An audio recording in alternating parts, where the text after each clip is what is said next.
নমস্কার বন্ধুরা, আজকে চলে এসেছি নতুন আবার একটা ব্লগ নিয়ে। নব বৃন্দাবনের আদলে মাঝেগ্রাম থেকে আকাইপুর সংলগ্ন এলাকায় ব্যাসপুর অঞ্চলে নতুন একটা মন্দির গড়ে উঠেছে এবং এখানে অনেকদিন ধরে মন্দিরটা হয়েছে এবং বহু লোকের এখানে আসছে এবং আপনারা আসলে পরে আপনাদেরও ভালো লাগবে। তো কিভাবে আসতে হবে, কত খরচা পড়বে এবং মন্দির সম্বন্ধে পুরো তথ্যটা আপনাদের সামনে তুলে ধরবো ব্লগের মাধ্যমে। চলুন দেখতে থাকুন। রানাঘাটগামী ট্রেনে করে রানাঘাট নামতে হবে। রানাঘাট থেকে বনগাঁগামী ট্রেনে করে বনগাঁ লোকাল ট্রেনে উঠতে হবে। উঠে মাঝেগ্রাম স্টেশন নামতে হবে অথবা আকাইপুরে নামতে হবে। তো আমরা মাঝেগ্রাম নেমে গেছি এবং শিয়ালদা থেকে মাঝেগ্রামে ভাড়া হচ্ছে 25 টাকা, আকাইপুরে ভাড়া 25 টাকা। দুদিক থেকে যাওয়া যায়। শিয়ালদা থেকে ভায়া রানাঘাট হয়েও যাওয়া যায় অথবা শিয়ালদা থেকে ভায়া বনগাঁ হয়ে যাওয়া যায়। মাঝেগ্রাম থেকে যাওয়ার একটা সুবিধা কি হচ্ছে, মাঝেগ্রামে এখানে টোটো অ্যাভেলেবেল, সবসময় টোটো পেয়ে যাবেন এবং মন্দির পর্যন্ত যেতে ভাড়া লাগবে 20 টাকা।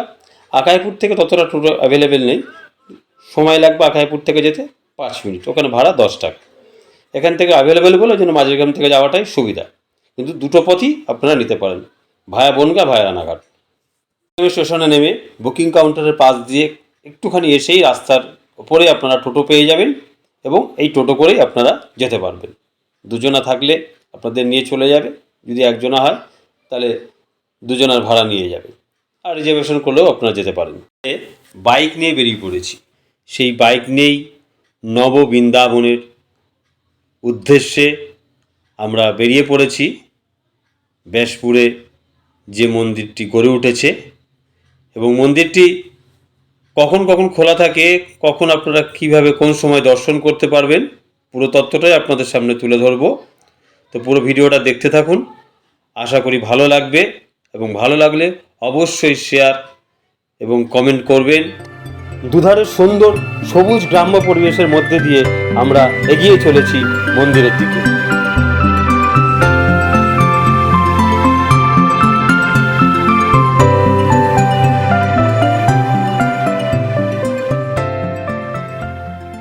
আমরা চলে এসেছি নববৃন্দাবনের মন্দির প্রাঙ্গণে। চলুন মন্দিরের চারিপাশের সুন্দর মনোরম দৃশ্যগুলো দেখতে থাকি। ভালো লাগলে অবশ্যই শেয়ার, লাইক, কমেন্ট এবং সাবস্ক্রাইব করতে ভুলবেন না। আশা করি আপনাদের ভালো লাগবে।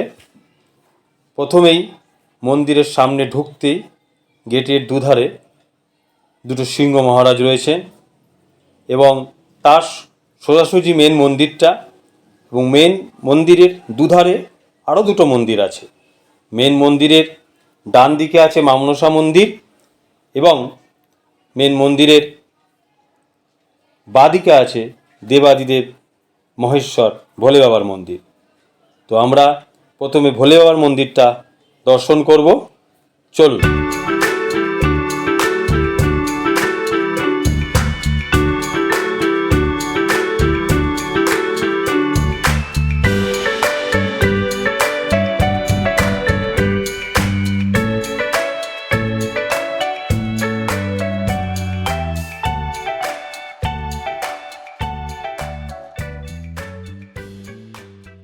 প্রথমে আছে একটা শিবলিঙ্গ, শিবলিঙ্গর সামনে আছে নন্দী মহারাজ, শিবলিঙ্গর ঠিক ডান দিকে আছে বজরংবলীর মূর্তি, আর ঠিক তার পাশে আছে গণেশ ঠাকুরের মূর্তি, সুন্দর পাথরের মূর্তি এগুলো সব।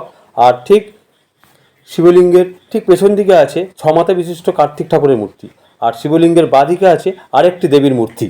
চলুন এবারে আমরা মা মনসার যে মন্দিরটি আছে সেটি দর্শন করে নিই। যে মা মনসা মন্দিরের ওপর দিকে মা মনসার একটি মূর্তি আছে। আমরা মা মনসা গর্ভ গিয়ে প্রবেশ করছি। সুন্দর একটা ছোট্ট মূর্তি আছে মা মনসার, এছাড়াও একটা বড় একটা মূর্তি আছে, খুবই সুন্দর মূর্তিটি। এবং ঠিক মন্দিরের ওপর দিকে পঞ্চনাগ বিশিষ্ট একটি নাগ আছে এবং ঠিক এই মন্দিরের মা মনসা মন্দিরের ঠিক সামনের দিকে যজ্ঞকুণ্ড আছে, এখানে বিভিন্ন পূজা অর্চনা যখন হয় এখানে যজ্ঞ করা হয়। আর মা মনসা মন্দিরের পেছনের দিকে রথ আছে, বড় রথ, সুন্দর একটা রথ সাজানো আছে। রথযাত্রার সময় যখন আমাদের এখানে রথযাত্রা হয়, সেই রথযাত্রার সময় এই রথ বার করা হয়, এখান থেকে শোভাযাত্রা শুরু হয় এই মন্দির প্রাঙ্গণ থেকে। মন্দিরের পেছন দিকে অনেকটা জায়গা আছে এবং ঠিক এর পেছন দিকেই এই জায়গার পাশেই একটা পুকুর রয়েছে। পুকুরের 2 সাইড বাঁধানো হয়েছে, এখনও 2 সাইড বাঁধানো বাকি, আর মাঝখানটায় কোনো একটা স্ট্রাকচার হয়েছে, সেখানে মন্দিরের আগামী দিনে হয়তো হতে পারে। এই ধরনের কাজ চলছে।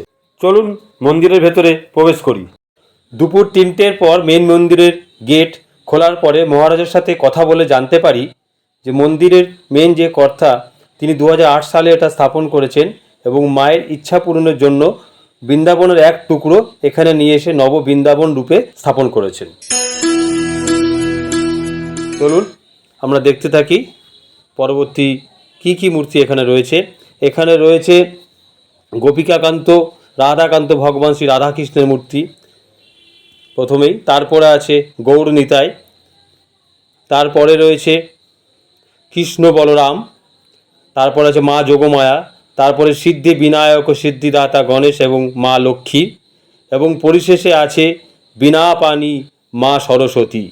এবং এই মন্দিরের সামনের দিকে এক বাগিচা, সুন্দর বাগিচা রয়েছে বৃন্দাবনের আদলে। আমরা এবার অপেক্ষা করে আছি সন্ধেবেলার জন্য। সন্ধে 7টার সময় আরতি শুরু হয় এবং রাতের সময় কি অপরূপ সুন্দর লাগে মন্দিরটা। এই দেখুন কি সুন্দর লাগছে। আমরা রাত্রেবেলার জন্য যে অপেক্ষা করেছিলাম সে রাতের বেলার মন্দিরের দৃশ্যটা পুরো অন্যরকম হয়ে যায়। কত সৌন্দর্য লাগছে এবং অপেক্ষা করে রয়েছি সন্ধে আরতি দেখার জন্য। I don't ever slow up, no I don't take shit. I got no love for the fakeness. If you wanna play tough and wanna hate this, I'll always show up. I don't ever slow up, no I don't take shit.